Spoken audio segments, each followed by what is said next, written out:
Welcome back, folks. What we have here is another bookshelf stereo. This is it's a nice unit. It's 100 CD storage. No, 50. 51 CD storage, apparently.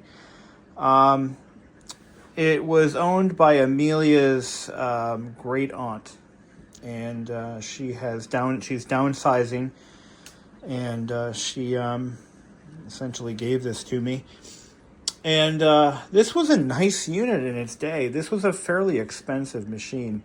Double deck, both auto reverse, a fading out vacuum fluorescent display. That's sad. That is really sad. I don't think there's anything I can do about that. I think the display is failing. And a functioning 50 disc CD changer. So I do have the speakers and I have the remote, and that's actually quite nice. It's not in bad shape. It came out of a non-smoking home, no pets, no cigarettes or anything like that, so none of that nonsense. But it's got a problem. If I put a tape in either cassette deck, it makes this god-awful howling sound.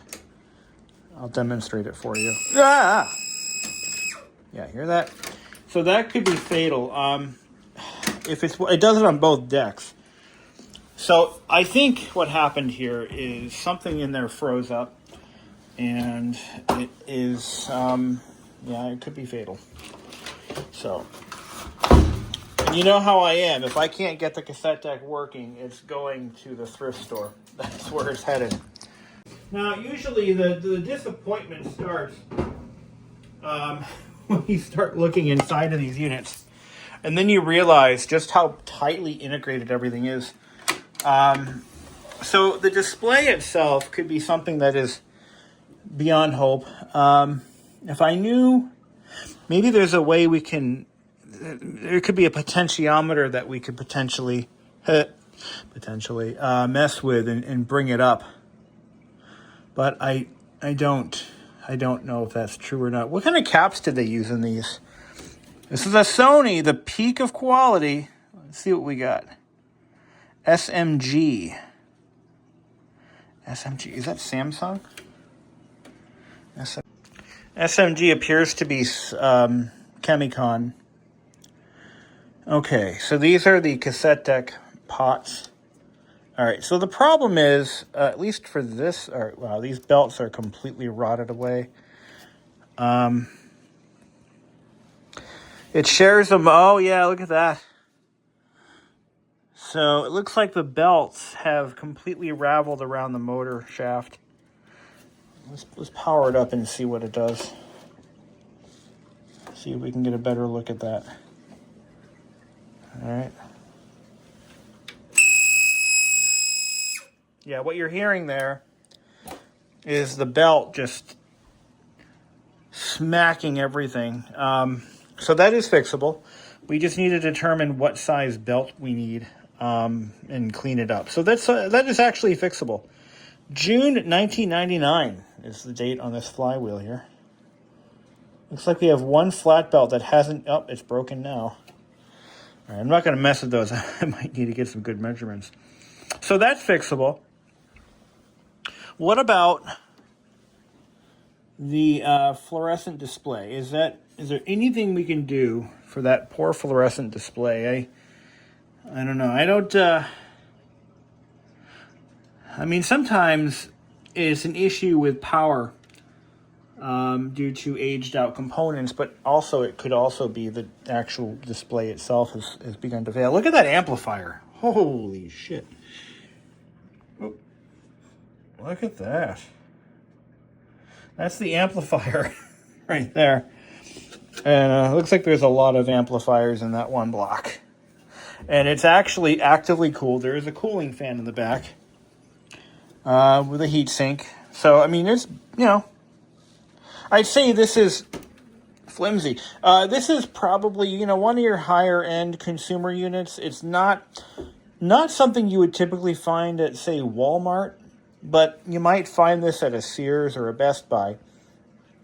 It's a little bit upmarket from what you typically find, though, for these units.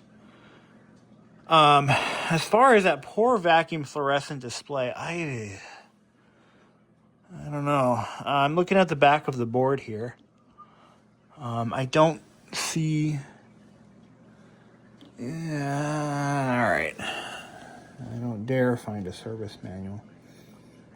I don't know what RV301 is, but I believe it's on the audio circuit. Sometimes, though, there's going to be a voltage adjustment for the fluorescent displays. Sometimes you're lucky and you do see something like that, but not always the case. But a unit like this is actually a nice thing to have if you're using the cassette deck in your vintage car and you need a way to copy CDs to cassette easily and just do it. Or if you're duplicating tapes, if you have old cassette tapes that have, gone to hell like this, let's say the tape is degrading and you really want a copy of it, you can copy, or if it's still good and you want to make a backup copy of it just in case. Not a lot of people are doing this, but, So these belts, I'm looking at about $30 in belts. I can get these at turntableneedles.com. I know that for a fact. That's where I buy all my belts. I can get those. That's not an issue. In fact, if you look at how clean this deck is, it's actually quite nice. But we'll put new belts in it, and I just wish there was something I could do for that damn vacuum fluorescent display. Kind of bring the brightness up. See, that is a classic side effect of leaving one of these plugged in for 20 fucking years. Those displays, they fail over time, little by little. Main power board, PWB, that's got to be power board. Tuner PCB. So there's the FM tuner. Not dissimilar from what I find in my car stereos that I work on. Not entirely dissimilar. But that board right there is our vacuum fluorescent display. Yeah, you can see the display it looks better on camera, but I assure you it is very faded. I just saw a video of a gentleman doing a... so the theory here is that the filament lines, which run horizontally across the display, I guess they act as sort of a cathode or an anode for the fluorescent gas or something to that effect. Anyway, just like it happens with CRT displays, I think in the actual CRT guns, the electron guns, there could be a buildup of gases and byproducts of the manufacturing process over time that outgas from within, and it can reduce the conductivity of the filament itself. And you can burn that off by applying a voltage across the filaments. And I do believe that on CRT regenerating device, they are CRT regenerating units that will actually heat up that filament and burn that off. And you can do the same thing with the VFL display. So, I have nothing to lose. And I think in another video, I have a project I need to work on right now. But in another video, I think I'm going to give that a try. I have nothing to lose. I paid nothing for the radio, and it's going to need some repair, and I'm willing to sacrifice it for science. See what it does. What the hell? I'm not going to do it right now, but again, I think it's worth trying. Apply 9 volts across the filament wires. Worth a shot. So for now, I think I'm going to button this thing up. I got stuff I got to work on, so this isn't a priority right now. But I'm going to button it up, and I'm going to see what I can come up with. It's in pretty good shape. I think it's worth saving. It's worth buying belts. I mean, I know the belts aren't They're not cheap. About $5 a piece is what they typically cost me, and I have to measure out. Unless there's a kit for this one, that would be nice. So here's the stereo apart. We have to remove, well, pretty much everything, it looks like. This cable here is in my way. That plugs in way down inside there. I'm going to just try to keep it happy. Here's our carousel. Very cool. CD player is way down inside there. Now, I should be able to pull this back cover off and clean the lens. That's a good thing to do on something like this. So we're going to remove the entire cassette deck rack to get to this thing. I was hoping I wouldn't have to do that, but looks like I'm going to have to.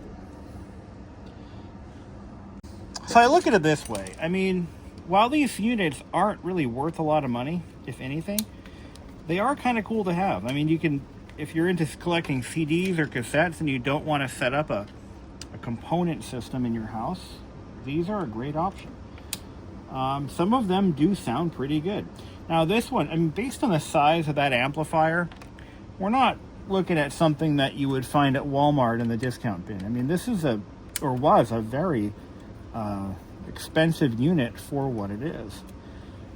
And the person who owned this unit was the kind of person who would buy the best of everything. And from her housing to her cars to everything in her house, she spared no expense. She was, you know, buy the best and be happy, you know. It's the kind of person that she is. So I have no doubt that this thing is, you know, it was a pretty well liked unit. All right. Now, I should have done some more research into getting, oh, what now? All right, so I couldn't get the knobs off. I don't want to break them. So what I've decided to do instead was we're going to desolder these rotary encoders from here and here. And that should make disassembly that much easier.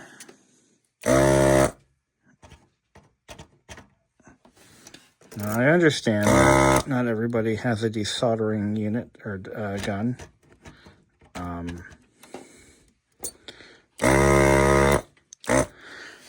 But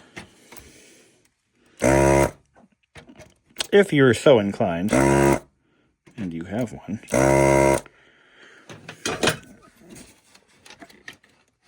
yeah, so that the idea is we don't want to lift those boards out of the way, because they're probably screwed in from the other side behind the knobs. So I'm going to just straighten out the legs here. And yep, there we go. So now this whole thing will come out as one assembly, like so. And there is our display. And I can see the little lines. Tell me lines, tell me sweet little lines. We want to detach the filament wires from the board, at least on one side. That has to be done. If it was possible to just lift a leg, so to speak, that would be different, but that does not seem to be possible. Do you know what I'm going to do? You know what I'm going to do. You know what I'm going to do. Eeny, meeny, miny, mo. I'm going to cut this one right here. It's a single-sided board. We're going to cut out this right there. Right there.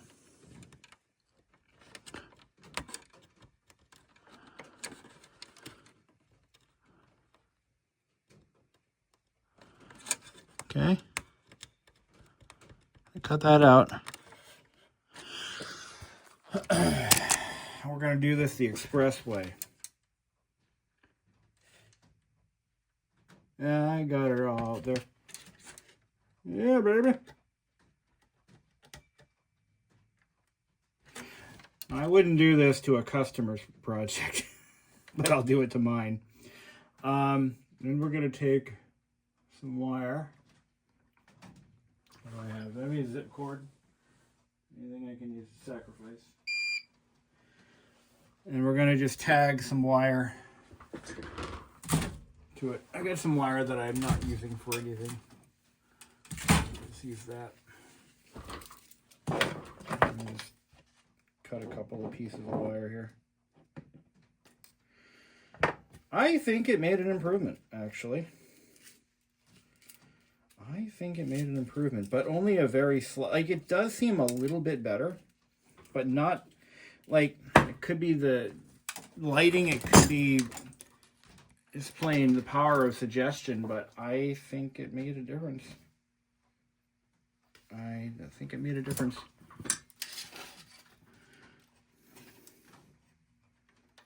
So basically, we're just isolating the display's filament. You don't want to feed power back down through the circuitry. That's how you fry shit. So you don't want to fry anything. Run that through the cassette deck. And I'm going to take another piece of wire. And all we have to do is just repair that jump. If we've achieved the desired result. This time, I'm going to set it to about 1 minute of burn time. At, maybe 11 volts, 12 volts. Somewhere in that region. I think that'll be it. And look at it this way. We have nothing to lose. Okay? We don't have anything to lose. Just a cheap bookshelf stereo. Well, okay. Cheap in the relative term. Everything's practically unusable as it is, so if it blows up, if we blow the screen, and you can blow a filament wire this way. Absolutely. You can blow a filament wire, and at that point, the display and basically the entire radio is done for at that point. There's no going back from that. As long as you know that, I know that. As long as you know that, it's all good. It's all good, son. All right, here we go. I'm experimenting. See, there might be a time when this technique may be valuable to me in a customer's radio at some point. I do get occasional units from GM and Chrysler and Nissan, all of which use VFL displays. And this could prove to be valuable knowledge if I can get it to work. Then what's the harm? Other than I stupidly ordered the belt kit today. I shouldn't have done that. I should have waited because it's a $40 kit with no refund, no return. Here we go. Ramping up the voltage. We're at 10 volts. We're running up a little bit. We're at 10 volts DC. We're going to run it for about a minute. Of course, there's some light filters in the way.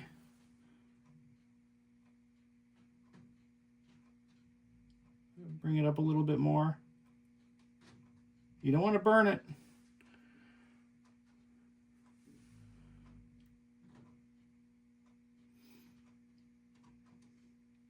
If any of those filaments goes dark, it's over. That's the risk. That's the risk you take when you play the dangerous games. We're at about 11 volts right now. Had it going for about less than a minute.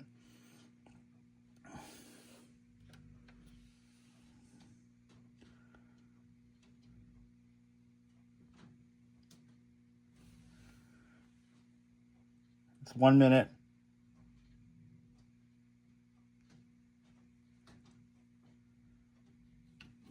Bring them down.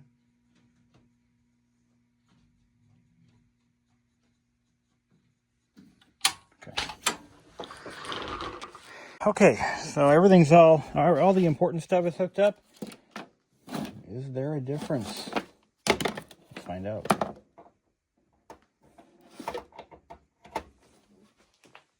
Not at all. I think we're going to try it again.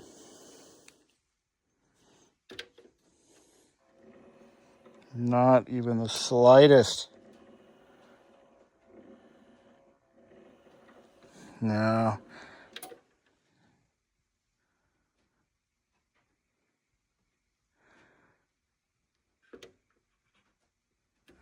You know, actually, maybe let's try it again. And there's the repair. Okay, so if burn off didn't help, let's see if caps help.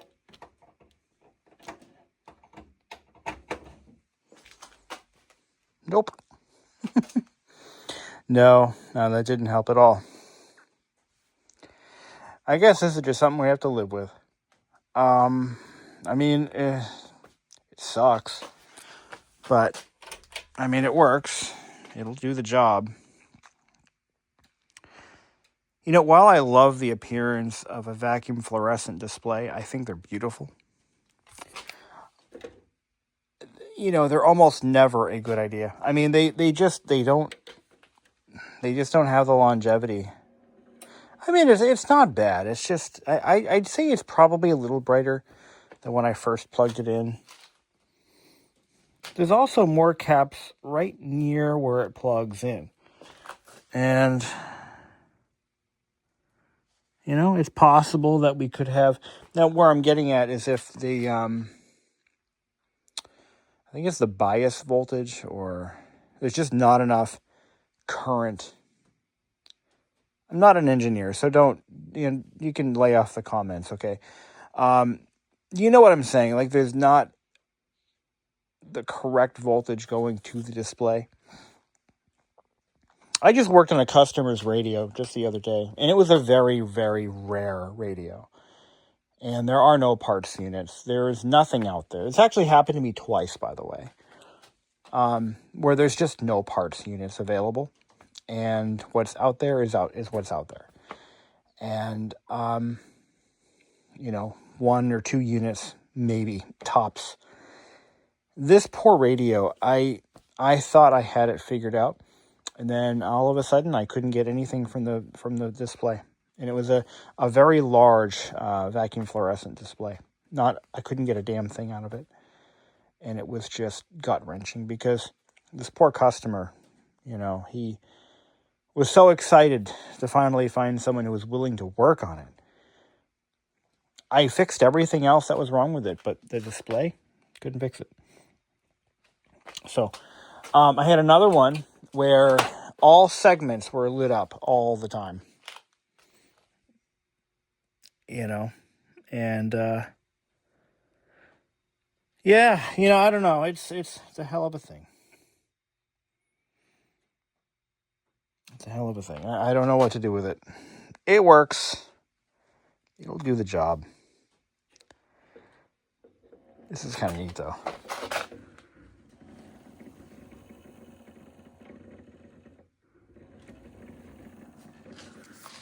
Here, let me put a mark on that so you can see it.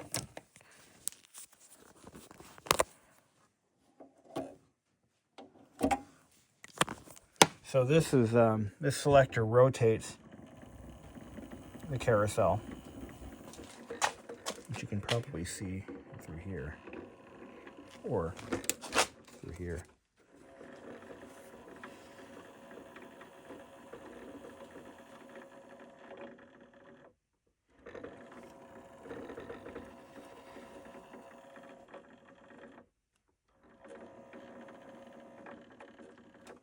It actually has a little light up LED bar right there. You know, it's kind of neat. It's cool. It's cool. I just wish we could do something with this fucking display. Oh man. You know, there's a piece of tinted plastic over it. We could probably remove. At this point, what are we doing? You know, I just accept it for what it is. It works. It does the job. Thanks for watching. Okay, so we got our belts today, the entire kit, and it was $40 shipped. A little pricey, but let's see how it goes. So, if you're in the situation I'm in, yeah, there's the whole kit right there. If you're in my situation, and you probably are if you're watching this video, you've got belts that have turned to goo, and they just melt everywhere. And we're going to have to pick the belt material out of the pulleys, which is going to be so fun. Oh, by the way, I found the service manual for this entire stereo. It is pretty concise. I'm actually impressed. Unfortunately, it doesn't cover anything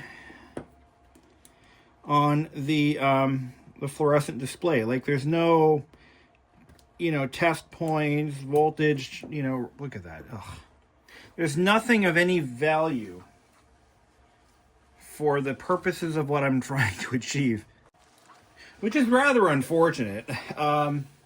I was hoping it would give me some, if display is dim, check voltage here and here and here, and it should be within this range. So at least we could, just in the off chance that it's savable. But what I'm finding is that, oh, by the way, I also figured out that I may have overdone the cooking process of the filaments. I put it in for over a minute, 3 times in a row. Probably shouldn't have done it that long, but I didn't cause any damage. The risk is, if you energize the filament too long at 12 volts, you can burn the filaments out. And that did not happen. Oh, that comes off. Okay, cool. That simply did not happen. The filaments did not get cooked. Because if they were, the thing would be completely dead. But what I can say with utter certainty is that the filaments are clean. There's no way there's any more, build up on those little filament wires. So we can put that issue to bed. If there's anything wrong with it, it's actually going to be with the display itself. Just maybe leaking. Not leaking. It couldn't have. No, if it was leaky, then it would be dead too, wouldn't it? Well, anyway, bottom line, there's nothing else we can do. We've done everything there is to do, except for maybe recap the driver circuit, which I did partially. I think I might replace a few more caps just for good luck. It doesn't hurt anything. It's just, what the hell? It's all in the name of science. So, I just can't fathom that display is bad. Okay, yes I can. I'm sorry. Yes I can. As we covered earlier, this whole stereo was plugged in to constant power for 25 fucking years. So, it happens. It's par for the course. But anyway, if you have any questions on belt routing, the service manual is very much available for your perusal. All right, I'm going to use some swabs. I'm using alcohol to clean... Oh, yeah, that's not going to get in there, is it? I'm using alcohol to clean these pulleys off. That works really well. I use it on my car stereos as well. So aside from the cost of belts, I have nothing into this radio. It owes me nothing. And I really kind of wanted to use this as a test bed for that method of rejuvenating displays, because it's a really good example of what can happen to those fluorescents.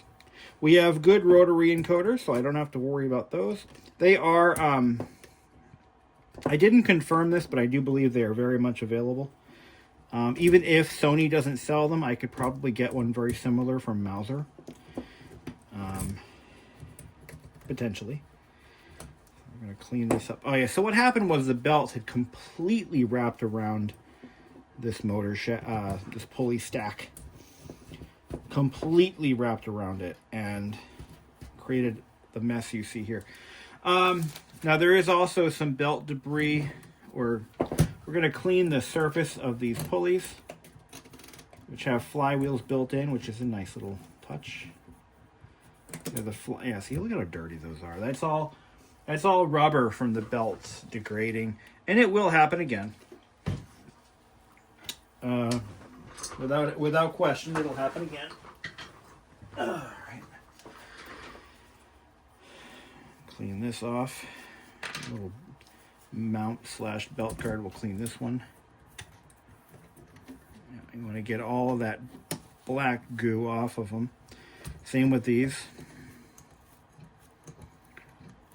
Yeah, just like that. This motor has a speed control adjustment right there on the back. So that's nice. We've got this pulley here, which is clean. We're going to clean those anyway. We've got some idlers. Okay, so, all right, this is where things are going to get a little ugly. It looks like there's some pulleys in the back that have belt residue on them. Oh no, that's a clutch. Never mind. I'm looking. Okay, that looks fine. I thought I had seen something that I didn't want to see. No, those are just. I saw like a black substance in there. That is nothing to that. Okay, that's not a problem at all. This is looks like a tensioner. It's got a spring on it for some reason. Don't know what the spring is for. But we have some residue on that pulley as well. Just, bottom line, clean the residue off and life will be good for you. So, just like that. we're going to use some medical grade swabs. And kind of get that rubber deposit shit off of there. I don't really know what the belt routing is, so I'm going to take a look at the manual. I'm going to print out the page that shows the belt routing, because I'm not going to pretend to know how it goes back, because I never saw it together. So there's still a lot of residue on this. I'm going to clean that off now. On second thought, I see a lot of buildup down inside here, and that's going to be hard to get to without removing. If I can remove this pulley without breaking it. There we go. So I'll have to pop that back on. There is a lot. Look at this. It all got behind there. Oh, what a mess. What an absolute mess. Well, this will make the job easier, if you were to just kind of take this off first. I didn't want to, because I didn't want to run the risk of breaking it. But here we are, doing it anyway. But this right here will cause the motor to slow down. Look at this. Oh, it's all over my fingies. All over my precious fingies. Ugh, what a mess. It's just absolutely disgusting the way these belts melt down like that. But hey, you know what? It lasted 25 years. We'll get some more life out of it. Not my precious. There we go. Clean that up.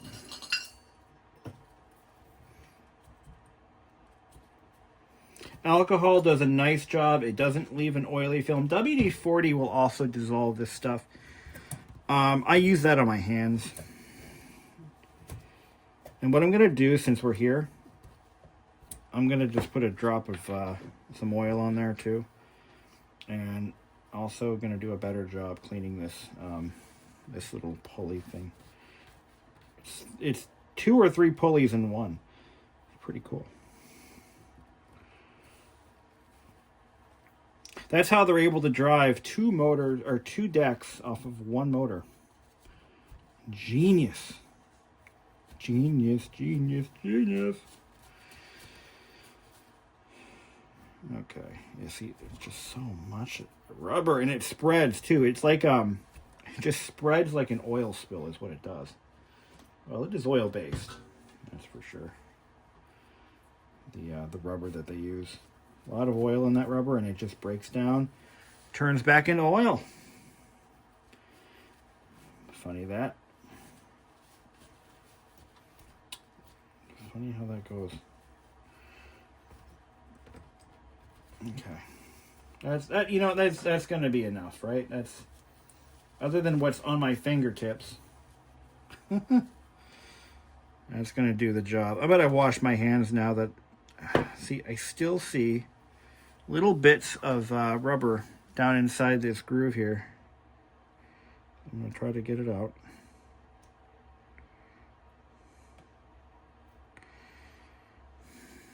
Whatever. It's just going to have to do.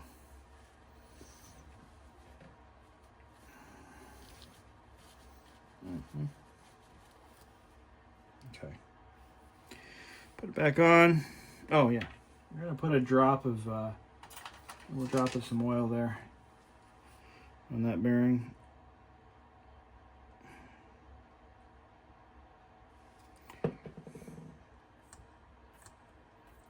Just like that.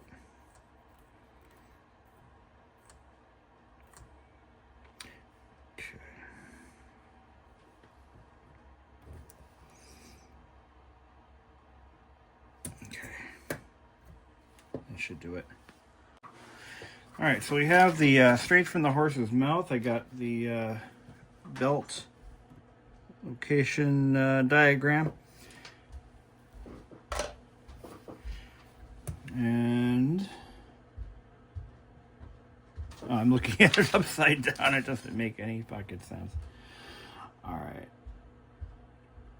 so I do believe the motor has to be off to get some of these belts on. And here are the belts.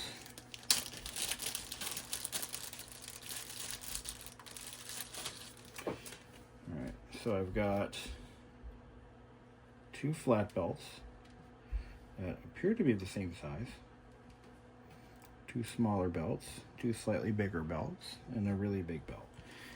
Okay. And looks like these 2, and I'm looking at this backwards. Okay.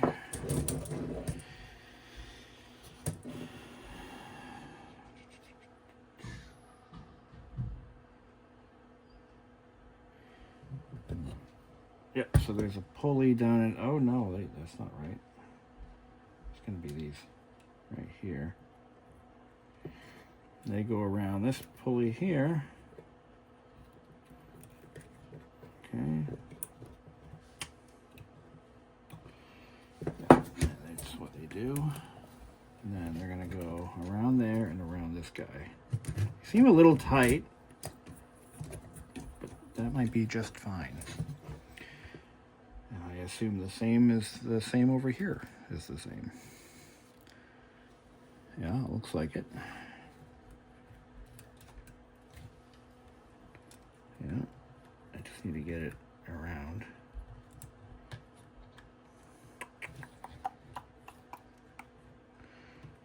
Just kind of drop, there we go. Kind of drop it on there.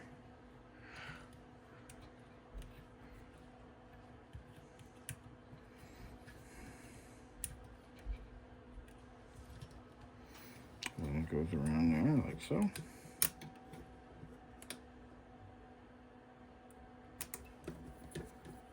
Okay, and the belt should self-adjust to its squareness.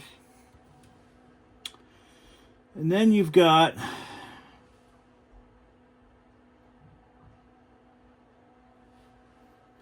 do I have extra belts?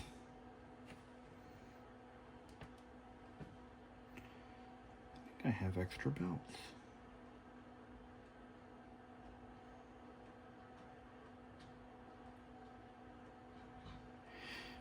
So this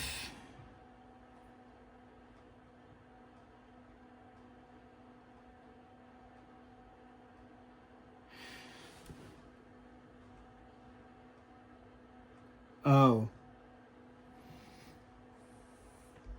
Okay. What? Hold on, let me find another view. Figured it out. I figured it out. So this has to come off, it looks like. And to get that off, I've got it. So I'll show you what I mean. So the motor, so this goes around here like so.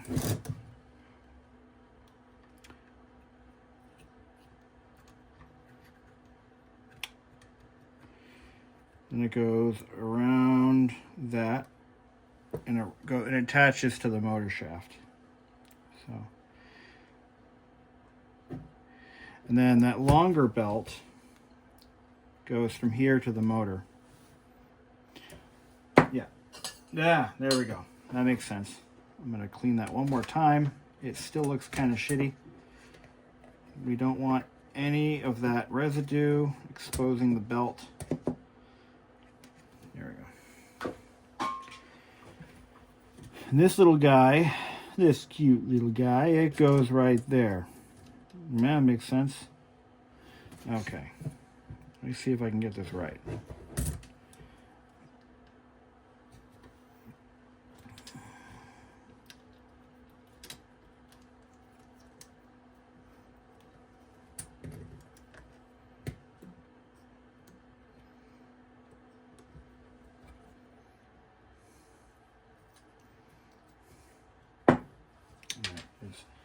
More residue, we got to clean that off, like so.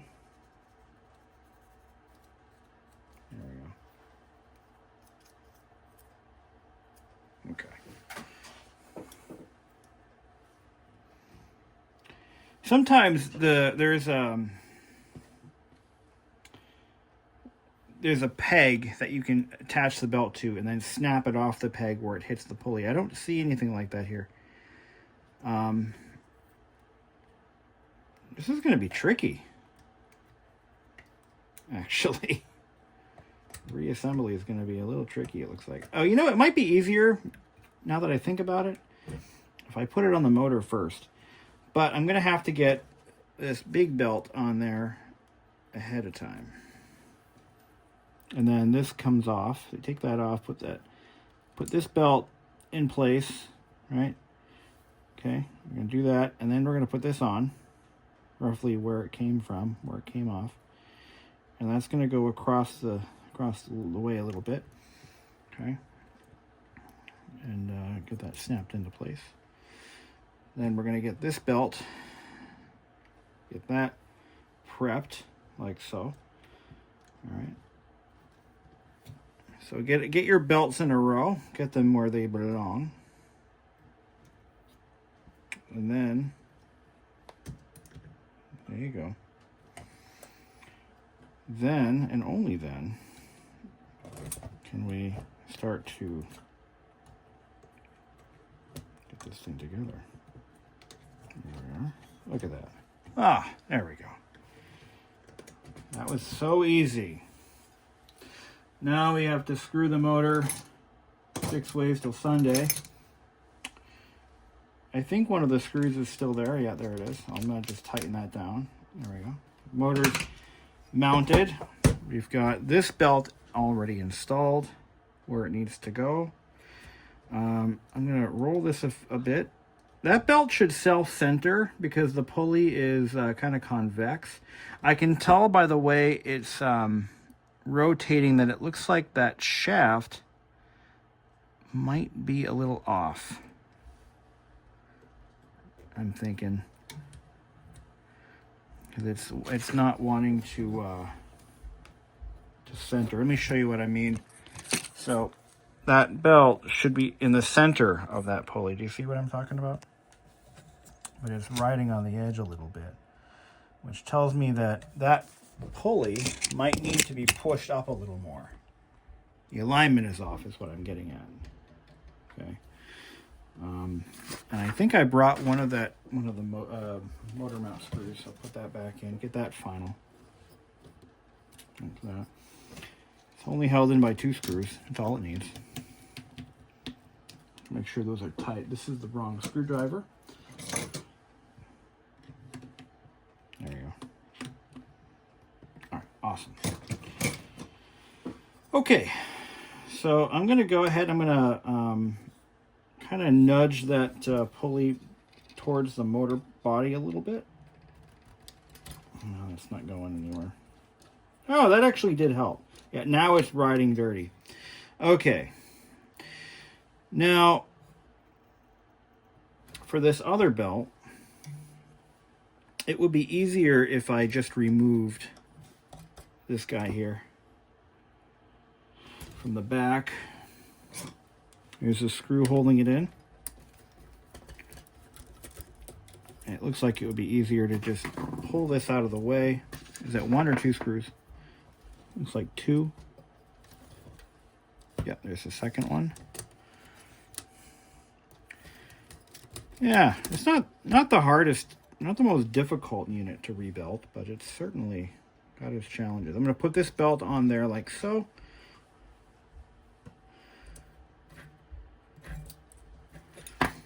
Now, how I found, because someone's going to ask, where did you get the service manual? I'll tell you, I just Googled it. That's all. Google. Google, my friends. Google will take care of you.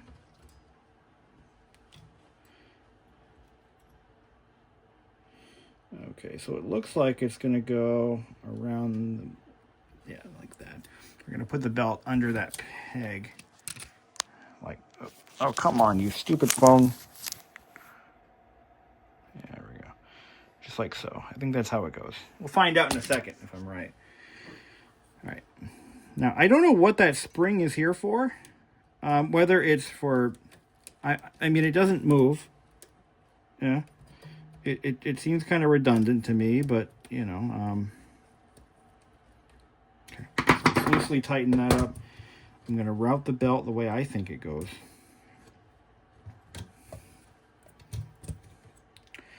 So it's going to... Oh. Whoa. Okay. Are we good? Are we good? Yeah, we're good. Okay, so it looks like it's just going to go... It's got to go over the peg. Okay. Not under the peg, over the peg. It was an honest mistake. And I don't even have to pull it completely off. There we go.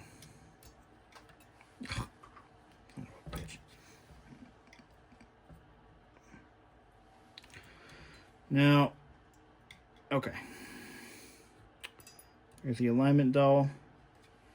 So it's going to go over between the peg. I'll show you what I mean once I get it all mounted up. And you'll be like, oh! The service guide doesn't really describe enough in detail on how to rot the belt, so you kind of have to figure it out on your own, which is what I'm doing. This spring does seem stupidly placed. I don't know why it's there. It doesn't serve any purpose. There's one there, and why? Why does it exist? All right. I guess I'm not an engineer. Well, I'm not an engineer. That's probably the problem. All right. I'm going to route the belt. Make sure it's on the pulleys. It fell off the pulley. Let's get it back on the pulley. I'll use this to poke it in place.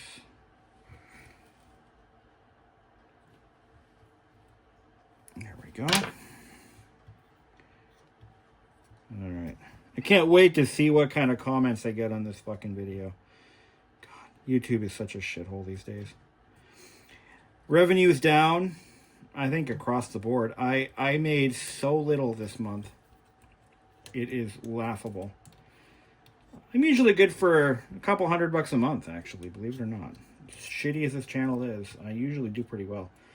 But lately, it's been so bad. It has been abysmal. Oh, it fell off. Poke it back on. Come on, I don't want to poke the belt because I don't want to break the damn thing. God damn it. Here.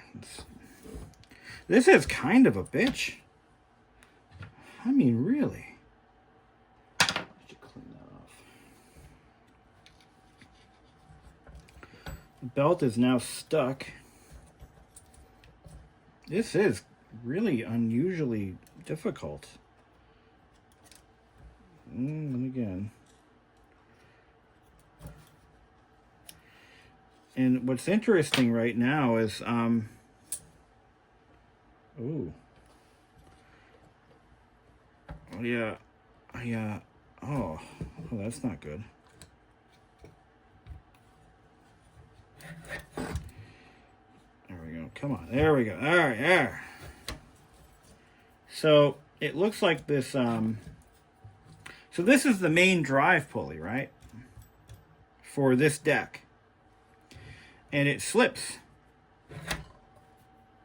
a lot because there's a crack here. It should be enough. Yeah, it looks like there's a slight crack right there. So it does have some slip to it, which it shouldn't have. Okay. Well, maybe it's fine because it doesn't take a lot of power to drive a cassette. But it could. But look at this. Now it's all working in a train like it's supposed to. But if I put even... Yeah, I guess that's all right. I guess that's okay. Yeah, that's enough traction to drive it. There, it's all... Let's take a good look at this. I'm going to show it to you. So here are the belts, all where they should be. You can see that... and it came with these two belts. You know where these go? These are for the CD carousel. I didn't realize that it came with both. Isn't that cool? I have it plugged in just because. I'm going to let it run for a couple of days and see. I've heard that if you leave them on, sometimes they come back. I don't know. It's worth a try. But the carousel belts are over here. At least that's what I assume these are. Let's put one on. Yeah, I think so. They're a little thicker than the originals, but that's okay. Hold on. Yeah, so the 5-belt kit actually does replace these, which is nice. These were still good. They're still very elastic and in really good shape. But we got new ones, so might as well use them. This one was tricky to install. I had to use my thumb and forefinger to work it onto the pulley a little bit at a time. And I rested this, the slack edge against this pin here. And then once it was on the pulley completely, I dragged it over with a pick. And I was able to get it on the pulley. This one was pretty easy. This is this one draws the disc in and out. That one went pretty smoothly. So I'm ready to put this all back together and see what happens. Okay, so this unit has been put back together with a little secret I'll tell you about later. Cassette deck belts have been replaced. I cleaned the heads, capstan pinch rollers. See what happens. Well, it turns on.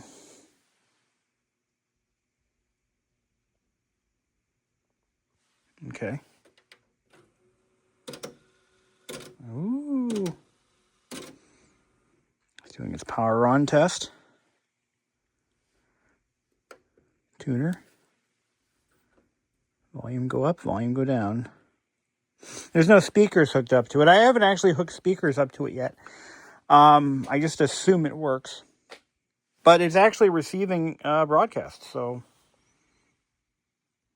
it actually works. Okay, good.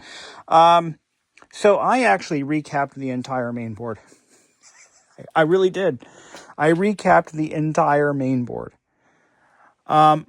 Why? Because why not? I mean, what the hell? I mean, I'm in there anyway, and I figured it couldn't hurt. Now, if I turn these lights off, obviously the display looks way better. I wish there was something I could do for it, and there just doesn't seem to be a damn thing. That's just how it's going to be. But cassette deck appears to be functional. Let's put some tapes in there. You know, your mileage may vary if you've got one of these, or really any vacuum fluorescent display stereo. You just might have better luck than I did. It's always possible. I mean, if there was just a dimmer or something I could press to bring the brightness up, but there's nothing. So all the driving caps have been replaced. It could be a faulty resistor. It could be, it could be the display just is really bad. I'm going to leave it powered on overnight and see if it makes a difference. I'm going to come back in the morning and I'm going to check it out. Let's open up the CD player. So I did connect the CD player door switch, right? So if I select CD,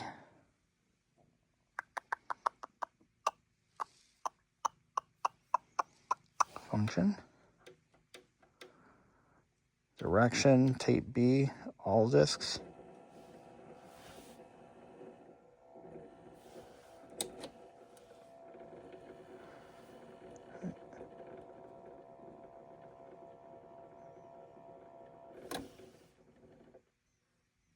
It seems like it's struggling. No, I don't think so.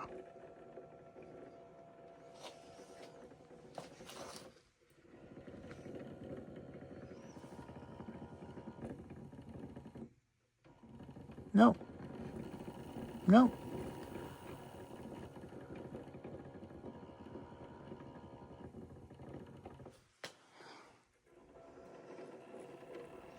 I want to do disc 1.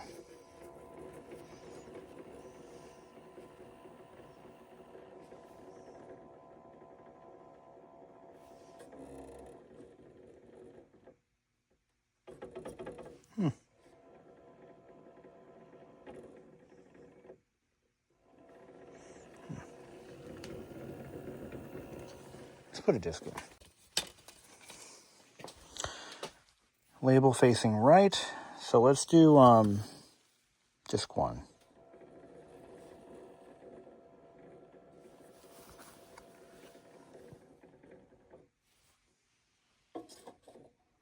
And let's close the door.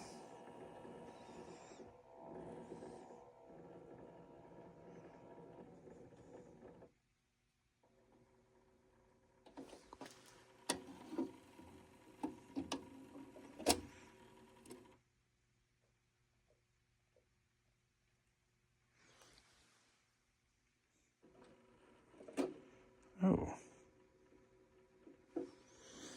It tried to play it.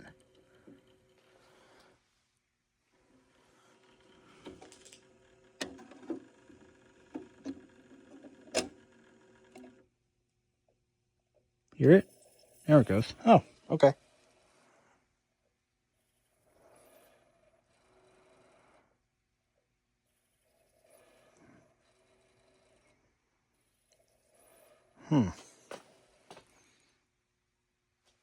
I thought this was a working unit. That's a new problem. Why is it going to disc 4? 7. 11. Huh.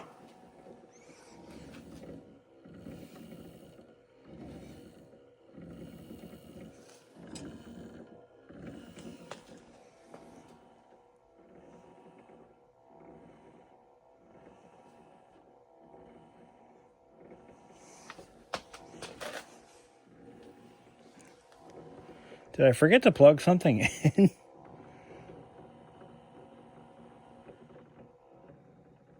No, I don't think so. No disc. Okay, so give me my disc back. All right, let's try something. I'm going to clean the lens. I can get to it right from here.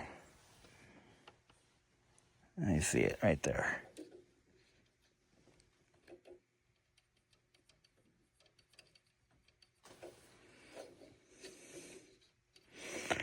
A lot of times outgassing over the years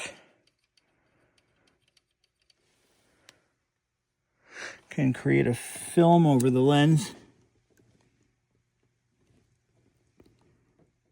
All right. Let's put the disc back in. Let's try a Genesis disc. I'm going to take a look at how this thing works. Okay, so label facing. Oh, you know what? I think I put the disc in backwards. I think I faced it left. That might be why.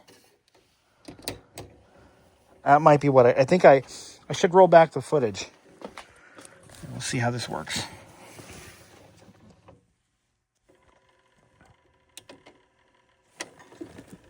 So the disc is loaded in, clamped in.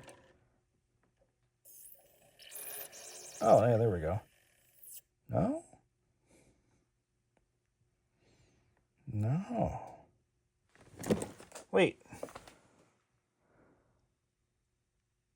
Wait.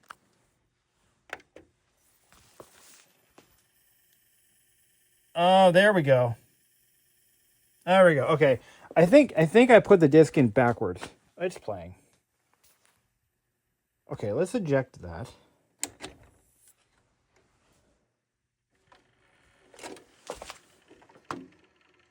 Load it back.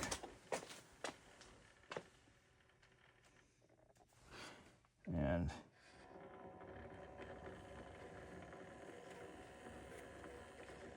there it is.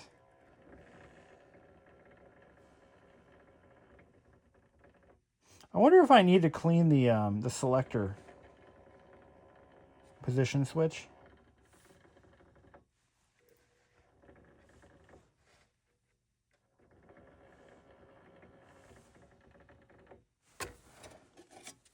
Okay.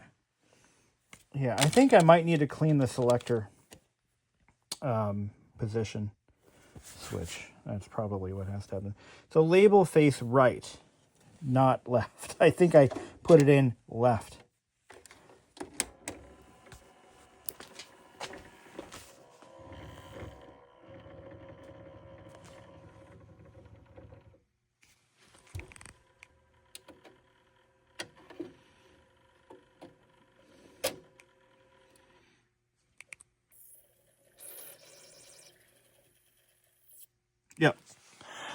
Yep.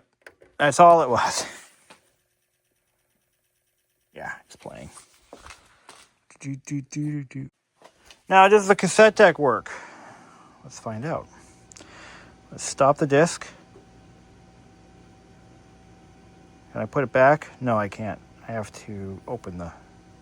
Here, let's just check those cassette decks. I grabbed 2 cassette tapes. I think I put them under here. Over there. I don't know where I put them. Oh, they're right there. Okay. So let's check these tapes.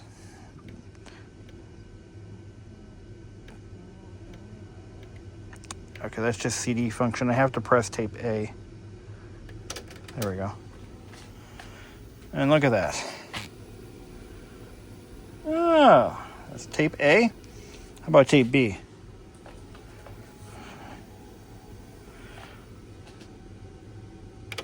And you can see tape B is playing.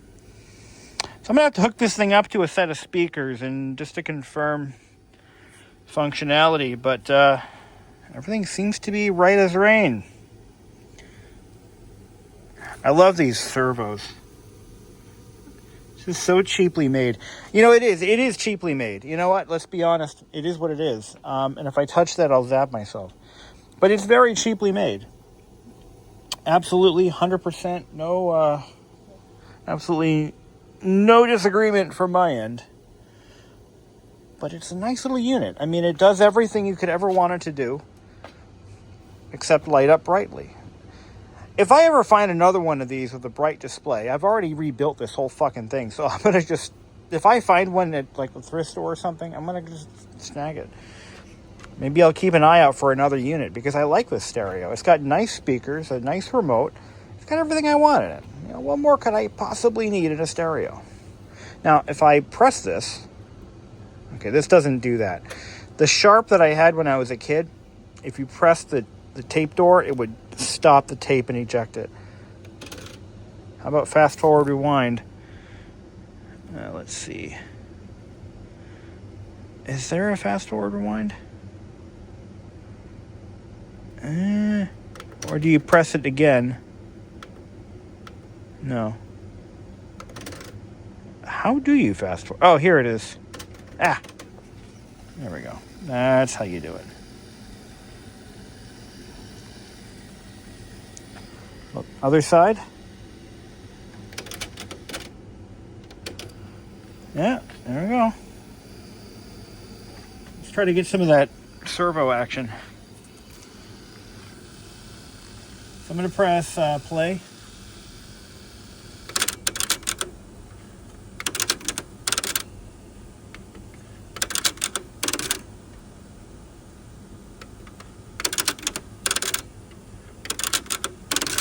Nice.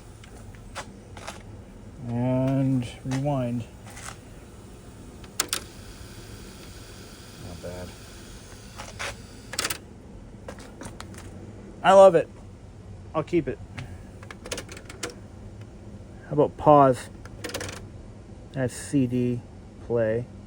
Oh yeah, that just switches the function to CD. Press stop. And tape. Is there a pause?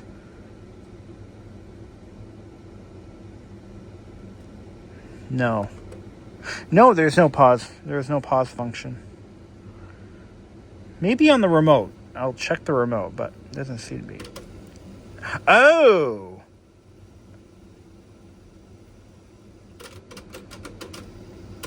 Oh, no shit. I don't know what the, Oh, wait, is this automatic program select?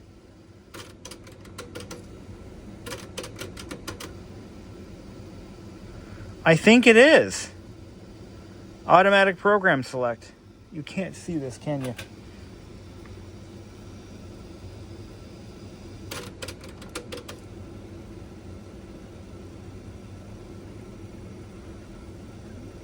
Wouldn't that be something?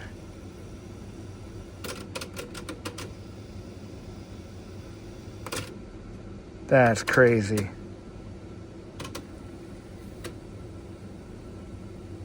It is. No, that's the end of the tape.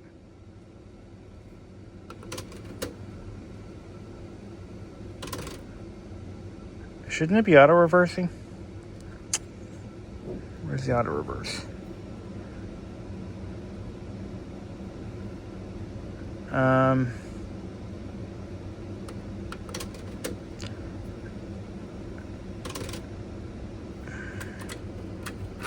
It's the end of the tape. You think it would be going to the other side. Oh, I have to do it manually. Because there is an auto-reverse setting on here. This is something. This is something, guys. This is damn cool. I've never been amazed. Oh, there it is. Function. Yep. Auto-reverse, complete, continuous. And then if you hit it again, it goes to CD for some reason. MD, direction. Damn. This is a cool system. Well, that concludes our video. Thank you for watching, and have a great day. I'll give it a little dusting of paint. See those little scratch marks on the top? You can't have that. Not in a stereo that you put this much effort into. Come on. What do you think I am?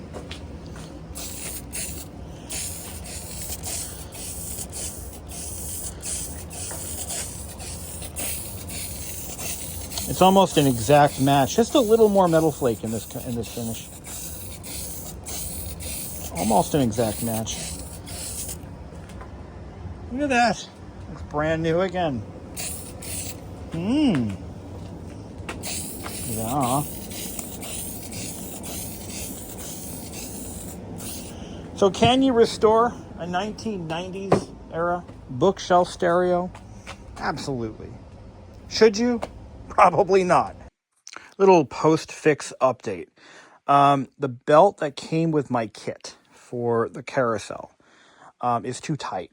And what I have found is it creates too much drag on the motor. So I put the original one back on, and the carousel now works perfectly.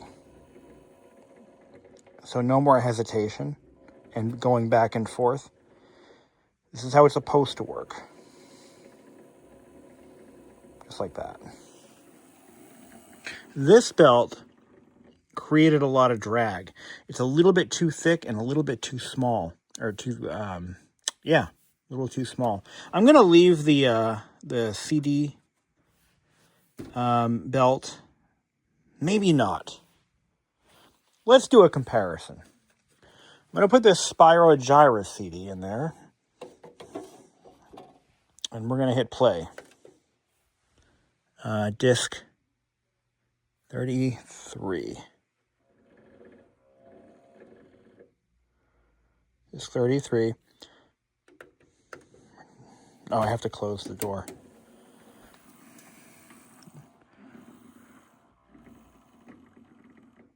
There it goes. Now that's a much slower spinning motor. The difference is this one appears to be load sensitive. Right. So it took how long for that to load? All right, well, let's unload it.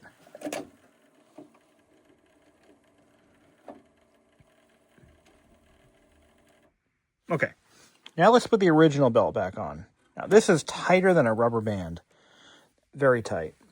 Now these original belts are in good condition. There is nothing wrong with them. They're not rotted or melted or any of that. So I just want to see for my own sanity if it makes a difference in the load time. So the kit that I bought, it's important to note, is not a Sony kit. Sony did provide kits for these, I imagine, or they sold the belts individually to their service centers. They are no longer available from Sony. But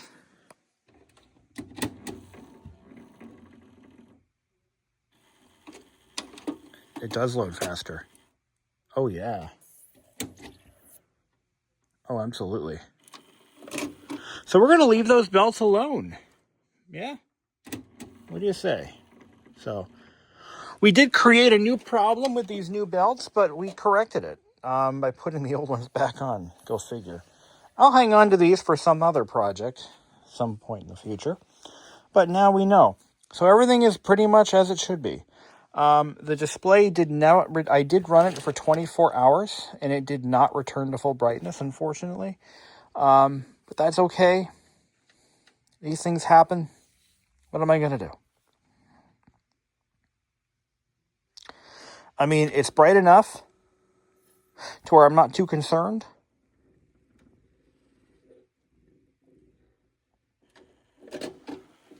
Yeah, it's a nice little stereo. Now it's looking for discs.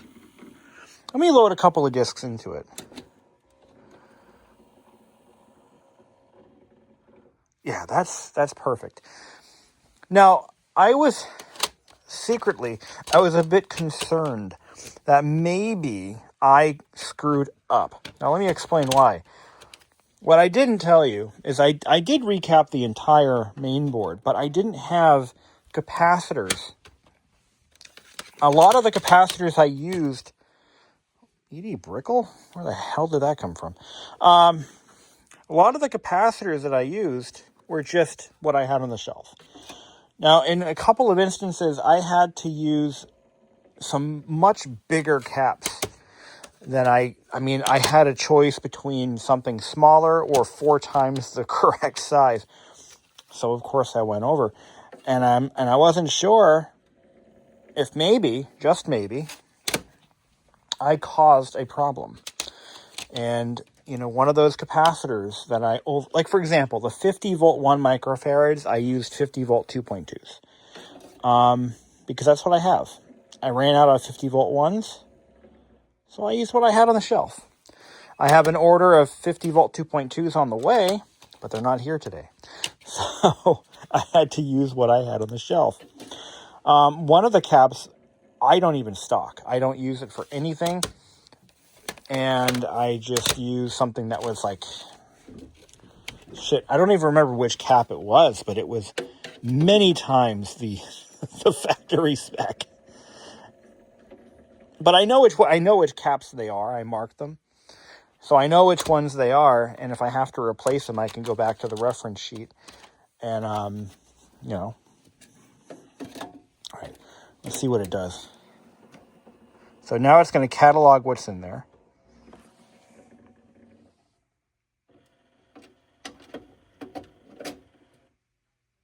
Okay, so is there a next disk option? It doesn't show me what disks are in there.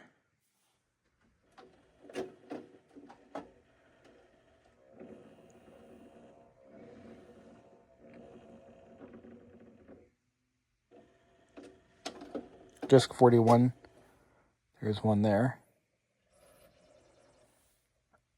Okay. There's play. Yeah, here we go. Loop flash, group entry, continue function.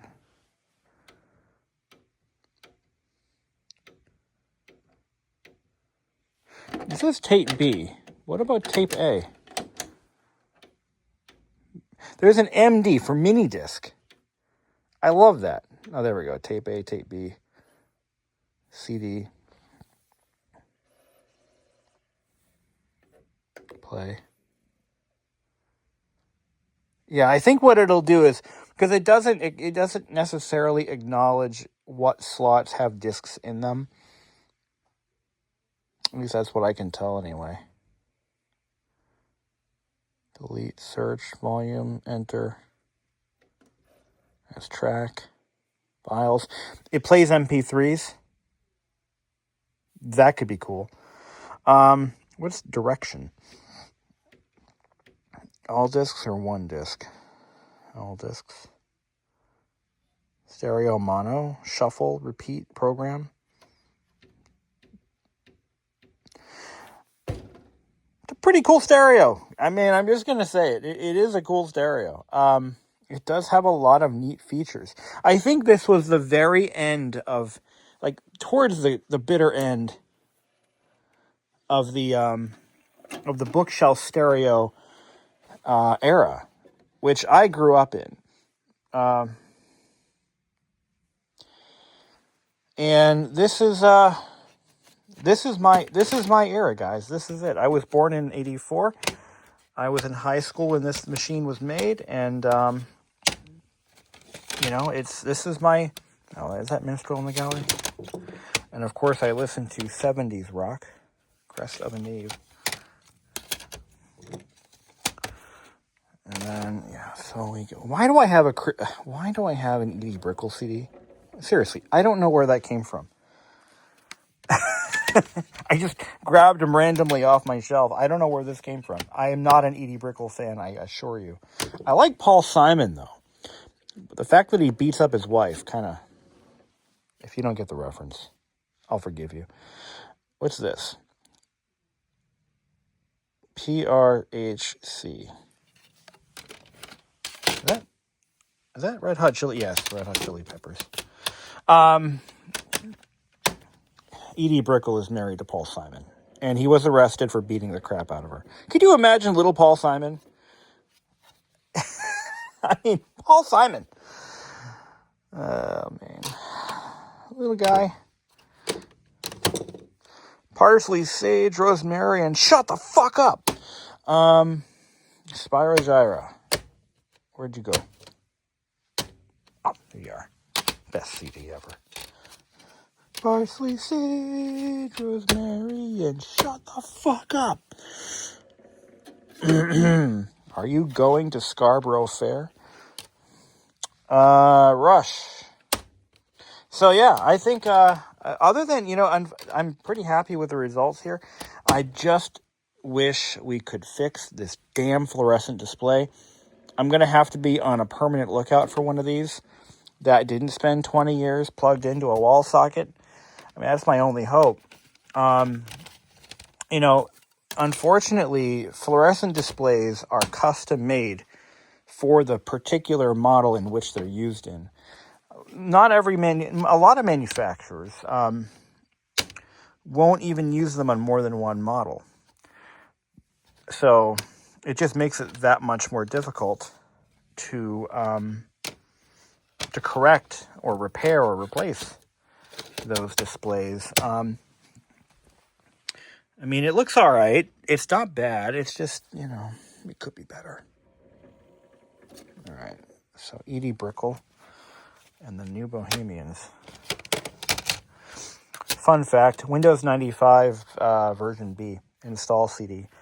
You're going to find music video for... No, not on the CD. But there's an Edie Brickle music video on the Windows 95 install disk, and now you're going to want to find it. Okay, that clears it out. That works slick. So, if you find that you replace these belts and the CD player is acting a little lazy, that's why.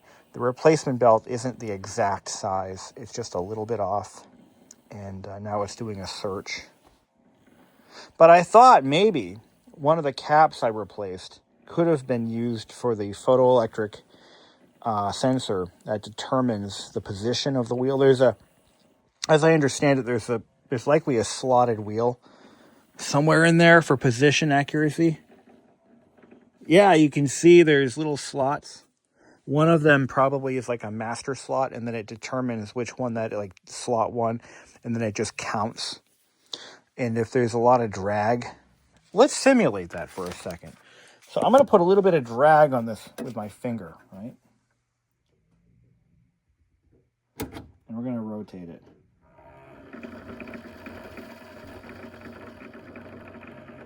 Yep.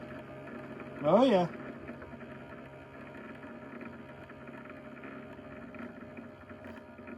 Yep. Now, as it gets closer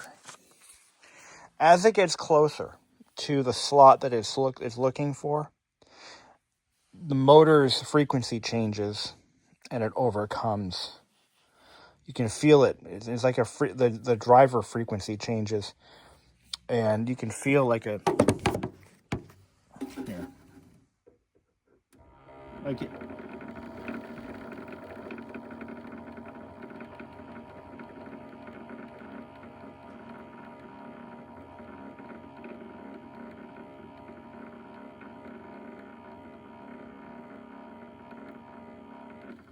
See? Did you hear that? It all of a sudden, it's like as it comes closer, the steps become more precise. So, yeah, interesting. Well, that concludes our video. Thank you for watching. I have not hooked up speakers to this yet, honestly, since I got it. I don't even know what it sounds like. How's that? How do you like that? I don't even know what this thing sounds like. And I went through all this trouble, spent $40 on belts, recapped the main board completely unnecessarily, just for fuck's sake. Why not? And, well, hopefully it works. Thank you for watching.